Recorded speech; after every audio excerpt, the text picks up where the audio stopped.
Reform, since it passed today, it sounds like Senate President Clinton's very happy. He says it was bipartisan, 16-14 between Republicans and Democrats. It was bipartisan, and I think what I'm most encouraged about is the fact that I really believe everyone understands this has to be done. It absolutely has to be done.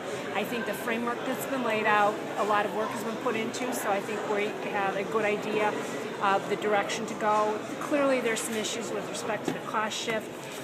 There's some other issues still out there, but I think the commitment to get it done is there. How do you see the cost shift getting worked out? It'll be separate from pension reform.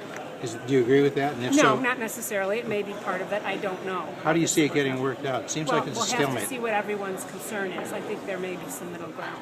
So. How do you look at the session in general? I feel like we've had some definite wins. I'm very pleased with the Medicaid reform, particularly the Section 25, which I do believe cuts up the credit card. Not quite as financially significant. I was very pleased to see legislative scholarships finally done away with, so I think that was a plus. We really, I think over the last couple of years, have, by blocking borrowing, have held the Democrats' feet to the fire in terms of, having more constrained budgets. I mean, it's still on a pace that is, I think, too high in terms of spending, but I think it's been contained by our unwillingness to allow borrowing to continue. And the pension reform, I think, is definitely moving in the right direction. How long do you think that will take? Well, I hope it's done soon because I'm very concerned about the bond rating. I mean, we just authorized more bonds today for the capital project. It would be a darn shame if we end up paying hundreds of millions of dollars extra for the bonds because we can't get the pension situation under control. Do you think this was real, or do you think this was just a game to show that there is political cover here to say we did something? Well, I do think it's real. I think that there is enough interest in getting it done. That's real. What's just excruciatingly frustrating is the fact that it's May 31st. We've known May 31st was going to come since the first day we came into session. It's just ridiculous that we've waited so long and now blown the deadline. Some seem to say that the real money is in the COLA adjustment, which was adjusted in the Senate bill that passed today. Not so much in employee contributions, not so much in retirement age. Do you agree with that, or do you think you need all of those? It's all about the numbers, and it's all about encouraging the most number of people to take the choices to get the bottom line savings. Do you think Madigan will take up this bill here that you passed on pensions? I don't know if he'll take this particular one up. He certainly could because it can stand alone, or if the decision will be made because we'll have to come back, obviously, or have another vote to complete to do them all together.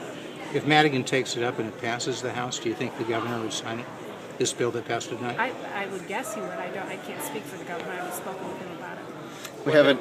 What's it mean if you don't get the rest of this package? Say if you don't get any of it through the House, or you get that through and you don't get the rest of it. That's a huge problem because the fact of the matter is there are real savings in this bill. I believe that it's around 20 to 30 billion dollars. So it is not insignificant what this bill does. But if we did all three systems, the savings is between 70 and 90 billion, and that clearly is the direction we need to move in order to stabilize the system. So there is no option not to do the other systems. Is the major barrier to getting all the systems done union opposition, or is it something else? No, I think that there's a lot of different reasons people are concerned about it. One being that we are in fact changing the rules for people.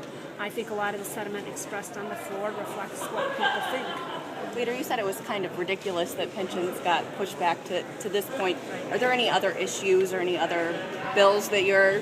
Well, in general, here we are. What time is it? 11 o'clock at night. We just did the gaming bill, that was a shocking situation in my view, which we can talk about. But huge bills like that, it's amazing that we're doing them, minutes before we adjourn, when we know the adjournment date's coming. But it happens every single year. So gaming, if you have a comment on that? I mean, I was very disturbed by what happened. I mean, clearly that's a major, major issue. Something very wrong went on there. That somebody else voted a switch. A member said, I didn't vote that switch. That was not my intention. And that was not allowed to be corrected. And that procedurally they blew through even getting a roll call on that. There is nothing right about it. It's totally wrong. Which member did that?